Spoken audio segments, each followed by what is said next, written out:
Welcome to Equilibrium Echoes, the podcast where we delve into the transformative power of your inner world on your relationships. I'm your host, Alyssa Decker. Join me as we unlock the secrets of emotional equilibrium and dig deep into the tools and insights needed to foster healthier, more fulfilling relationships in ways that feel safe and authentic. Welcome back to Equilibrium Echoes. I'm your host, Alyssa Decker, and today I am here with Vicki Goodman of Inspired Grief, and we are going to have what I think is going to be a fascinating conversation today about grief and loss and moving on after grief and loss and all of the things that go along with that. And Vicki has a very unique and a very inspiring perspective on this that I can't wait to share with you. She is a speaker and author, and her book is called To Sam with Love, and she's going to tell us more about that here in a moment. So Vicki, thank you so much for being here with me on the podcast. Oh, it's my pleasure, Alyssa. Thank you for having me.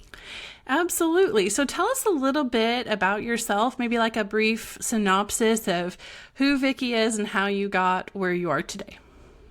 Well, what's really stunning about where I am today is I started out by being raised in a very secular family and didn't have much of a belief system with regard to a higher power or an afterlife until relatively recently. And so, maybe that lends a little credibility to, what I have to say, maybe not, but I have a message that is very uplifting and I think will be very helpful to people who are facing loss of a loved one or even any adversity in life. I think it's all applicable to this message. And it's a powerful message, and I don't even credit myself for it. I credit a helping hand that came to me on the very day my husband Sam passed from cancer back in 2019. It's been 5 years. And I am an engineer, a very logical type. I'm retired now. I have balanced that logic and an analytical personality with having played violin since age 7, and I play in an orchestra in my small community today. It's a pops orchestra. I sing. That's something that happened after my husband passed. And I write. I love writing. I was a theater reviewer on the side on weekends while I was doing my engineering as a career. For over 20 years, I wrote theater reviews for a local paper in the Long Beach, California area, and I am from Southern California. We didn't move to Arizona where I live now, until a couple of years before my husband passed. We got that diagnosis very soon after moving here. But, I have to say, my entire story is inspired, and I can't wait to tell it. Yeah, so we're going to jump right into that. And it sounds like, I just have to say, it sounds like you are kind of like me, like very multifaceted and lots of different interests and hobbies and things. And I love that. And one of the things that you kind of said there was all of these things that you discovered or found after going through this experience of grief. And I think that speaks to...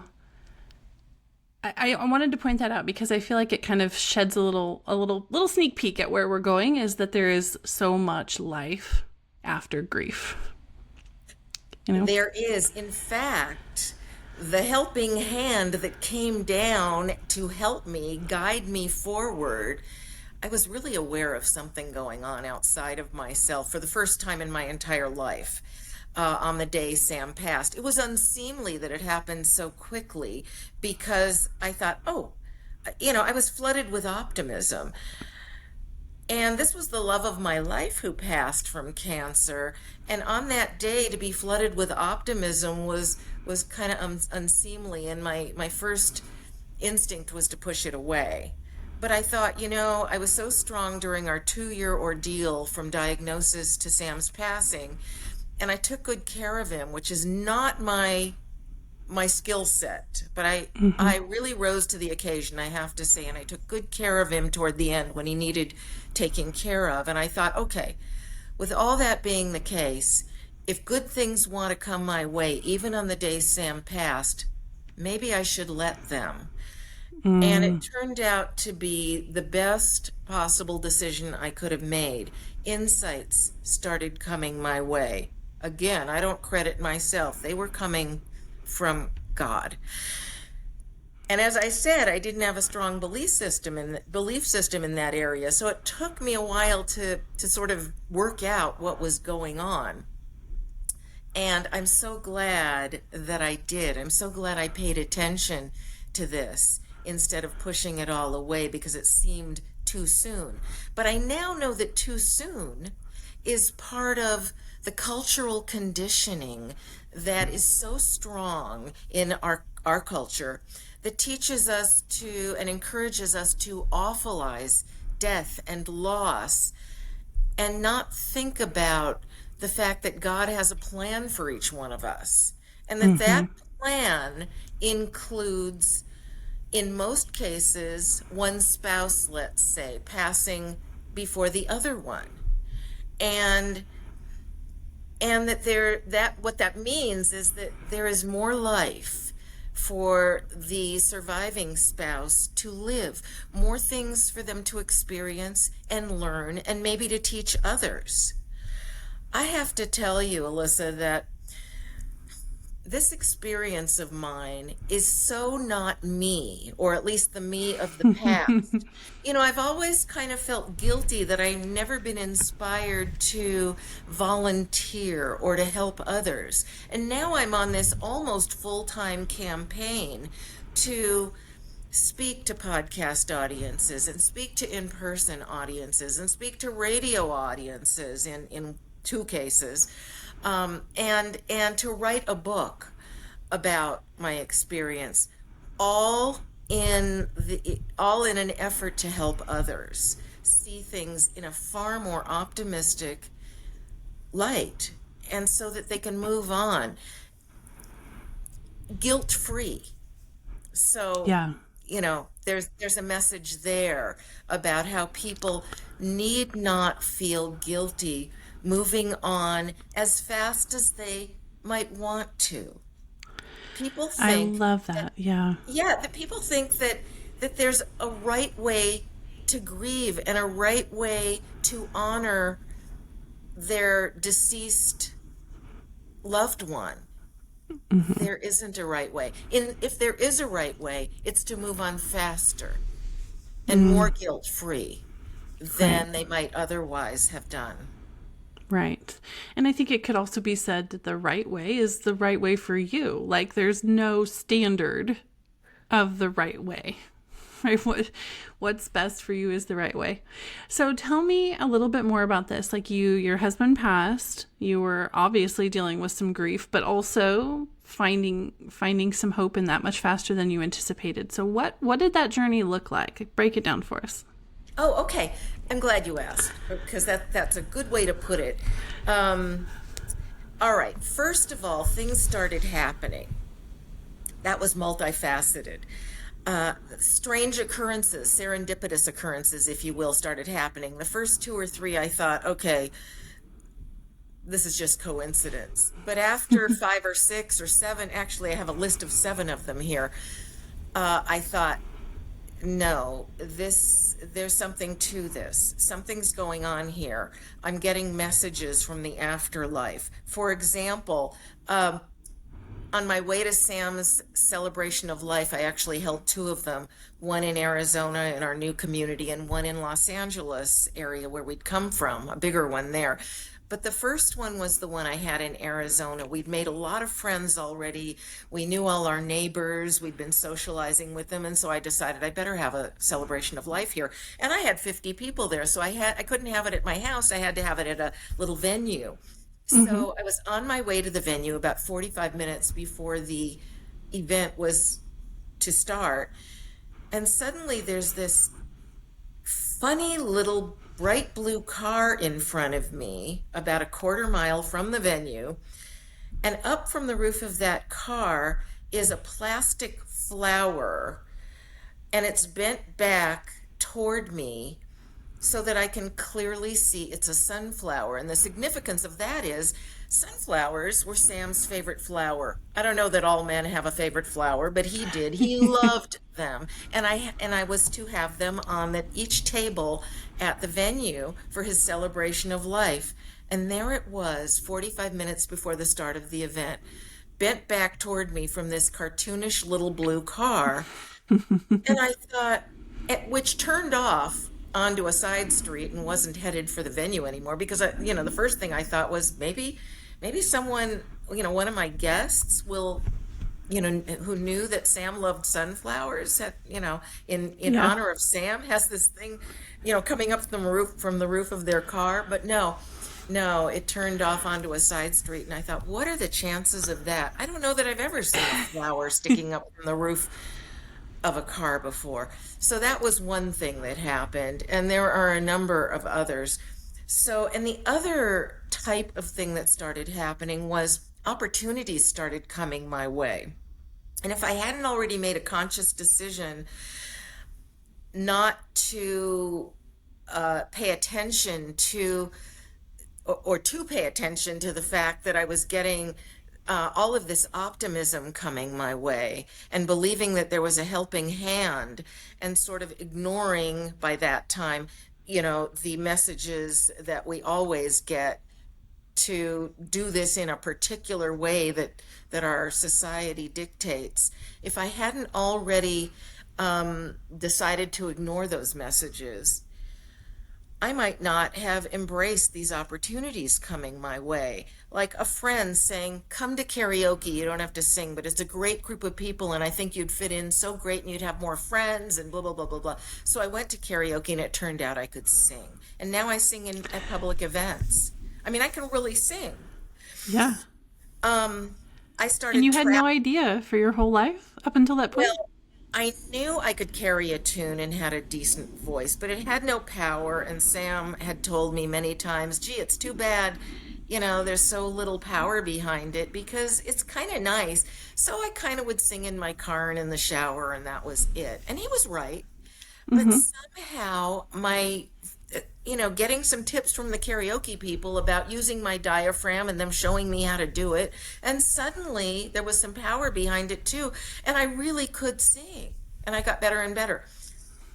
I auditioned for a staged reading at our community playhouse after getting an email within a few weeks of Sam passing saying they were auditioning for this thing. And then, even though all the other people at the audition were clearly experienced, I was so intimidated I almost left without auditioning. And then I wind up getting the female lead in the thing. And it was so much fun. And I wound up traveling to exotic places. Sam didn't want to travel to exotic places, so I thought I never would get the chance to go to a place like Antarctica. But I got this email from, one of the travel sites, advertising an Antarctica expedition cruise. And I thought, why not? And I booked it. I didn't get to go for 2 years because COVID happened and it got postponed twice, but at least I got to go in 2022. So that was the other thing. But the most important type of thing that happened is I started getting insights about a better way to experience grief and loss. And an insight I didn't even receive until after I published my book was about death. And I think of death in a whole new way now. And we started to talk about it a little bit before, about God's plan for us. And all of this put together became a message that really I hope will start a movement so that people can see that we don't have to grieve so hard or so long. In fact, I kind of have two ways of thinking of grief. It's kind of a two-part process, and one has to do with the loss of the person. I don't believe they're gone at all, based on some experiences I have had since Sam passed. But their body has died, and their brain along with it, and their soul lives on in the afterlife, and we can still have a relationship with that soul, but it's not like the relationship we had while the person was here, occupying, sharing our home with us. And so that's the part of grief that I think people really need to process and get through. The part that says our life is going to change now. We are now alone in our home, or at least without our partner, experiencing life on earth with us, and that we have to work through. And I have some tips for doing so because I developed some coping mechanisms that really worked for me during this entire process. And so there are things we can do. For example, I was open to the guidance that started coming my way from this helping hand, for lack of a better way to put it. I now think it was God. We can be open to opportunities without feeling that guilt that might be coming our way. Why not? We can do these things while grieving. And one thing I did was I struck a balance between all these activities, like the orchestra and the staged reading at the playhouse and singing and having lunch with a friend or dinner. I mean, everything is an activity that's fun and enjoyable. A balance between those things and the quiet time needed to work through the grief and the loss. Yeah. You know, people will tell you when you've lost someone, just keep yourself as busy as possible so you don't have time to think or feel. I am so grateful that I instinctively knew that was bad advice, well-intended advice, but bad advice. No, don't keep yourself as busy as possible. Allow for time to process, to work through what's happening to your life in terms of all those changes that are happening. You need to think about it. You need to just be so you can go through the process and come out whole on the other side. There's no reason to put it off. You're going to have to go through it eventually anyway, right? It's going to catch up with you one way or another if you Of don't course. process it. Yeah. Yeah. Yeah. Yeah, and I, what I hear you saying is that there's a balance, and I do think, and I think this is part of the cultural expectation that you were talking about earlier. I think we tend to feel like we need to go to one extreme or the other. Like either we just sit at home all day long in tears and in our pajamas, or we keep as busy as possible. And Exactly. those are kind of the two extremes that society tells us are normal in grief. Right. And what I hear you saying is like, well, hold on a minute. There is a balance, and it's actually a much healthier place to live. That's right. I am saying exactly that. But there's a caveat to this. Okay. One thing I noticed is with all these fun activities I was pursuing, I would come home afterwards and feel empty inside. Nothing had any meaning. And I realized that that was very likely because Sam wasn't there any longer to share these things with. And I thought, okay, all right, I can't do anything about that. It just means, since I wasn't ready to start a new relationship, I was nowhere near that point. Some people do, mostly men I've found, start relationships almost immediately. But most women need some time. And in my case, it took almost 2 years before I felt ready to start a new relationship.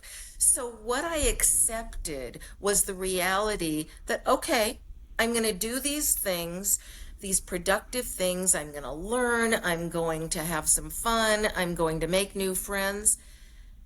And it's not going to be great. It's going to be good, but it's not going to be great right now because I don't have Sam to share them with, and I'm not ready to take on a new relationship in order to remedy that. Mm-hmm. So I accepted it. It's just the way it was until I was ready. And some people don't ever feel the need to start a new relationship. They say that's it. I'm just going to, in the case of women, see my female friends and have dinner with them, and I don't feel the need to ever have another love relationship again. That wasn't me. I knew at some point I'd need to have that in my life again, and I do. So, So, yeah. after those kind of initial weeks and months, like you said, I know you told me when we first spoke that you kind of got some revelation about a different way of approaching grief or a different way of looking at grief. Tell me a little bit more about that. Okay, so if I say death isn't tragic, the way we're taught to think of it, because the Mm-hmm. person doesn't really die. Their soul lives on. If you're open to receiving messages or seeing signs, you very well may see some. But the point is that God has a plan for you. And there are very few couples who pass on at the same time from a plane crash or a car crash or something. In most Mm-hmm. cases, one passes before the other. Think of it as just a normal part of life. It's not so tragic. Person lives on in the form of a soul, and you will join them there in the afterlife eventually. In the meantime, God has a plan for you to continue experiencing, Mm-hmm. learning, maybe even to teach others. It can be so exciting. It is for me. If I can move on in this way, why can't others? I don't see that there's anything special about me, except perhaps that God has chosen me because of a number of factors inherent to me to be the messenger, to Mm-hmm. have received these insights, maybe because it's more believable because I was raised so secular and spent most of my life that way. Maybe because I have a skill set, I can speak fairly well, I write well, I have the capacity to perhaps get this message out there, a willingness. So it seems I've been chosen to get this message, which comes from him, not me, out. And also, it makes me so happy, as I mentioned before, to finally have found a way that's a good fit for me to help others. Yeah. Yeah. So let's shift gears just a little bit from your story, and I want to have you speak to the person who's listening who is experiencing grief, who's right in the middle of it. They've just lost someone, and they're kind of in this place of like, I just don't see the light at the end of the tunnel. And that can be very overwhelming, at least at first, for a lot of people. So Mhm. speak to that person. What would you say to them if you were having coffee on a Saturday morning with them? I don't know what works for someone who, I mean, I've said a lot already. And Mm-hmm. if none of that speaks to the person, I think I think my recommendation would be, okay, maybe it won't be as easy for you as it was for me. And it wasn't easy for me. I was still grieving. I had to develop that coping mechanism of striking a balance between quiet time and all the activities I was pursuing. But maybe you might have to force yourself. It occurred to me there's some people whose lives have really revolved around a spouse and a marriage, to the point where they didn't have a lot going on outside. But Mm-hmm. everyone has interests and everyone has things they would like to do that maybe they haven't tried yet. I would say search your soul, search your memory for those things that you've said, oh, I would like to do that, but I don't have the time, or, my spouse, that really wouldn't fit into our lifestyle. I Mm-hmm. can't imagine that there isn't something that you've wanted to do that you haven't been able to do yet. Mm-hmm. Maybe just force yourself to start and see where it goes. Maybe you'll find that it will start you on a path that you had no idea you were capable of walking down at this moment. Maybe it will make you less depressed. Mm-hmm. Maybe you will be able to start working your way toward that new chapter of life sooner than you might have imagined. Yeah. Maybe it's something like quilting. That's not my thing, but boy, there are quilting circles all over every community. You'll make friends, you can start doing something you've always wanted to do. Maybe you've always wanted to teach a class. You can go to the community college and see if you can, get on their list of, community parks and rec or, whatever, to teach a class in something that you've always wanted to teach others. There's got to be something. No one Yeah. has no interests whatsoever. I refuse to believe it. And there's no shame in trying something and deciding, oh, that wasn't it. Let's try something else. Like, Exactly.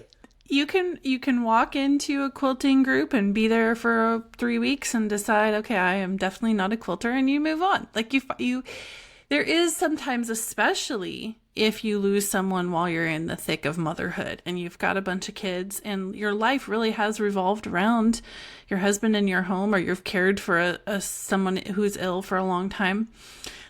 You can get to a place where you're like, I don't really know who I am and what I like. And like you were saying, think back, like what was it 10 years ago, 20 years ago that I was excited about or I was passionate about? And if you can't come up with anything, try something new. Like, Yes. but we hold ourselves to such a high standard sometimes, like, well, if I join the quilting circle, then I got to go every week. And no, you don't. No, you don't. You can go and try it and then you can leave. And if it's not working, but sometimes that first step is the hardest step, especially when we're in the middle of grief.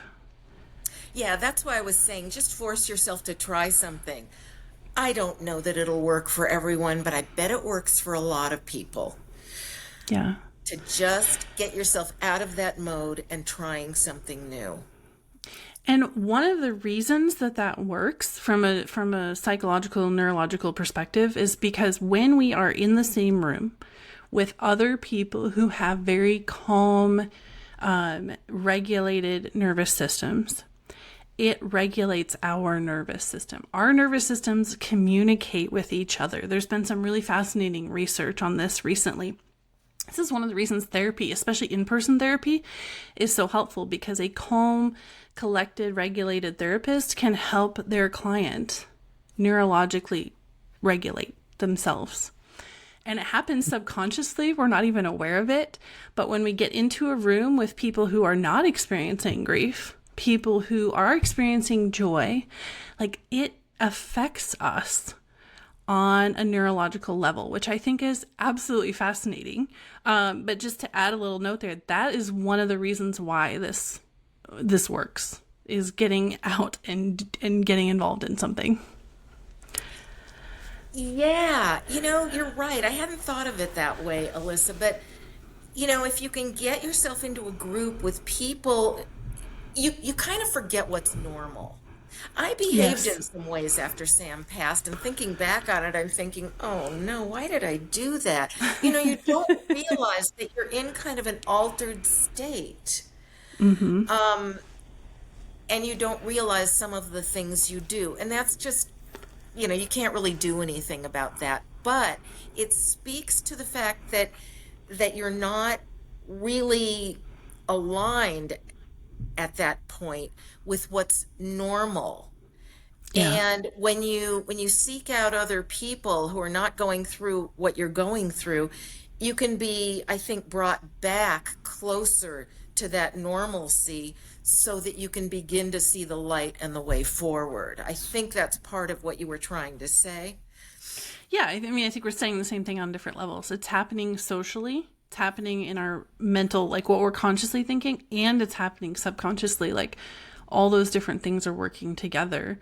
But sitting on the couch in your pajamas for weeks on end is not the answer. You have to allow time for that, certainly to grieve, but you also have to do something to move yourself out of the state you're in into a new state. Like, nothing ever changes. We never change our state by not taking action. Action is what moves us to a new place and a new state. That's right. And so taking action is it's really critically important, even if it's just teeny tiny little baby steps. So, so talk to me a little bit about some of the internal narratives. And I know you've touched on this a little bit, some of the things that you thought that you later realized, oh, like maybe that wasn't quite the way it works. But I'm thinking of things like survivor guilt, like, how is this fair that I'm still here and they're gone? Like, some of these stories that we tell ourselves that kind of keep us stuck in grief. Like, what did that look like for you, and how do we work through some of that? Well, I don't know that I ever really got stuck. I know people do. To speak to the guilt, let's go there. To speak to the guilt that a lot of people feel and the self-consciousness. For example, one lady told me that after her husband passed, one of the reasons she never considered entering into a new relationship was because she thought, well, eventually, it would become a new sexual relationship. And what if my husband is watching from the afterlife? And I said, well, he is. I'm sure he is. And he's cheering you on. One of the insights that came to me, and this was based on a story that was suggested to me about a neurosurgeon who had a near-death experience, and his description of the afterlife. He was a secular neurosurgeon. I could really relate to his story, even though I haven't had a near-death experience of my own. But from some of the things he said in his story, I interpolated that souls in the afterlife are surrounded by, well, he did say this. He said they're surrounded by such a powerful and all-encompassing love that we can't possibly we can't know it here on earth. It's that powerful. And so I extrapolated from that souls in the afterlife do not experience negative emotions like anger or jealousy or guilt or anything. No negative emotions. They only want what's best for us and what makes us happiest. So that if they're watching as we're engaged in a sexual relationship, they aren't wanting anything but good things for us. And I'm so certain of that. I don't know how I'm certain. I just am. Maybe it's because I've kind of gotten some messages, some signs, let's say, from Sam. And I just know that these things are not the things to induce guilt or self-consciousness.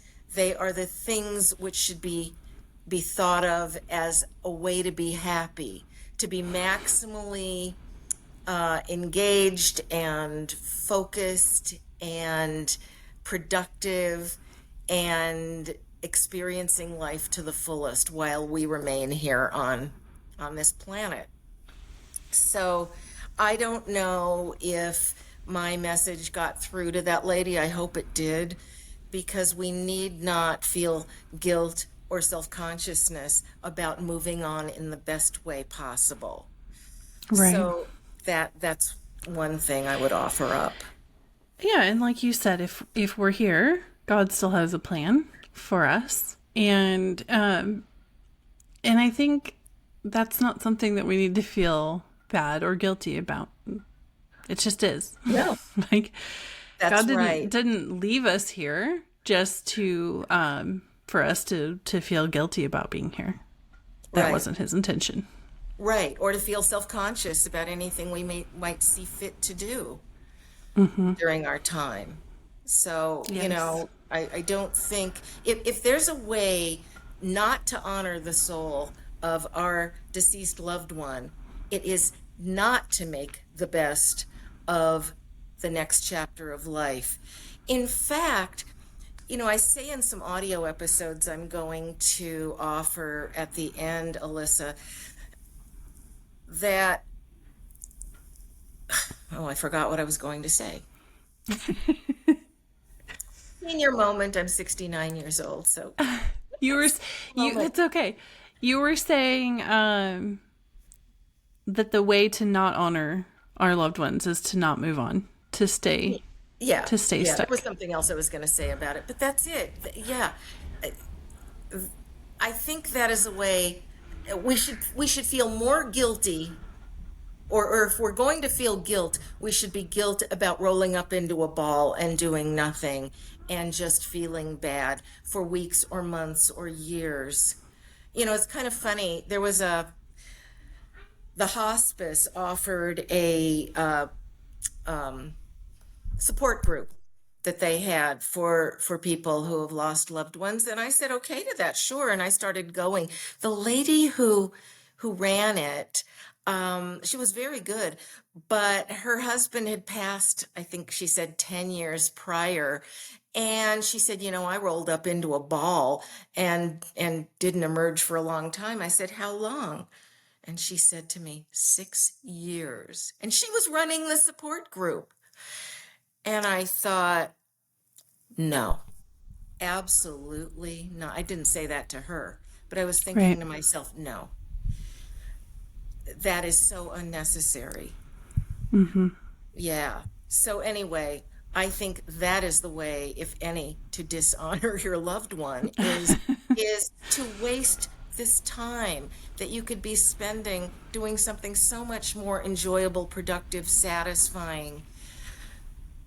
I'm Yeah. certain of it. Yeah.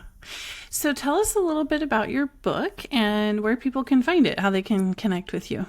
Okay, well, my book is To Sam with Love, a surviving spouse's story of inspired grief. And I acknowledge that inspired grief, the phrase, is a bit of an oxymoron, but it's what I experienced. I hope by now that's kind of obvious to everyone. So I used it, and I'm glad I did. The book is kind of in three parts, sort of.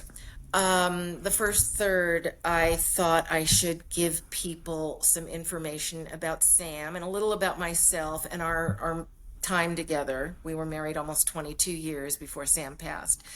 And I wanted people to get to know us so that they could see what a fantastic man Sam was. He really was. And I wanted the impact of his passing in the second part of the book, which goes from diagnosis to his passing. I wanted the impact of his passing to be maximal for the Mm-hmm. reader. And then the last third or so of the book is what all these things that I've been describing that happened to me after Sam passed. And I think the whole thing taken together is a complete story. And I've been told it's a page turner. People say, I expected a depressing book, and it wasn't depressing at all. It was so uplifting. There were parts where I cried in the middle where it was getting close to Sam's passing. But other than that, it was even funny in places. And I said, well, it was intended to be. So I'm really glad. I'm so happy to hear you say that. They said it was a page turner. I couldn't put it down. And imagine being my first book, how that made me feel that I succeeded in producing a book that people say they couldn't put down. And now I'm writing my second book, which was on a completely different topic altogether. It's about life as a type A personality. But okay, so where to get to Sam with Love? I have a domain called inspiredgrief.com/book. I have the book discounted there. It's the best pricing currently available. So go there. Also go to inspiredgrief.com to subscribe to the audio series I talked about. It's absolutely free. It's 3 audio episodes that are about 12 to 15 minutes each. It really hones in on the concepts that I have touched on here about death and loss and grief, and really how to think of them in a whole new way, and God's plan, to really sock the point home and explain all of that much, much better, and to a more thorough degree.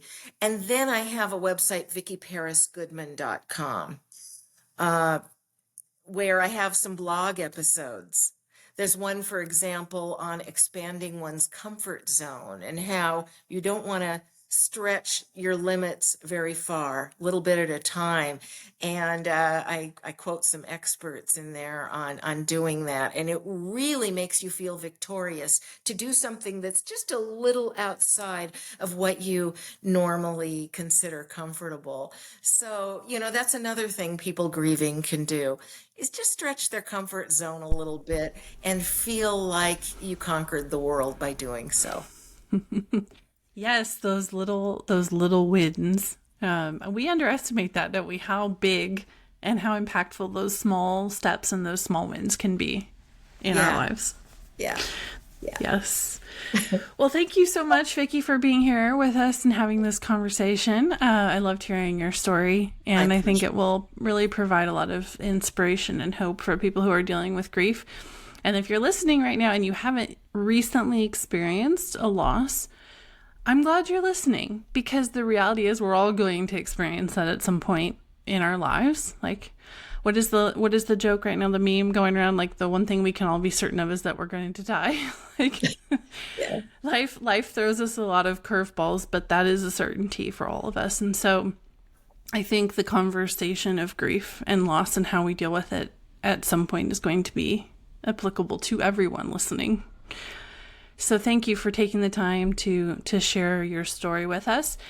Go find her book. Go find To Stand With Love at inspiredgrief.com/book. I'm going to put all of Vicki's links in the podcast notes, so you can go there, look, and find all the ways to connect with her.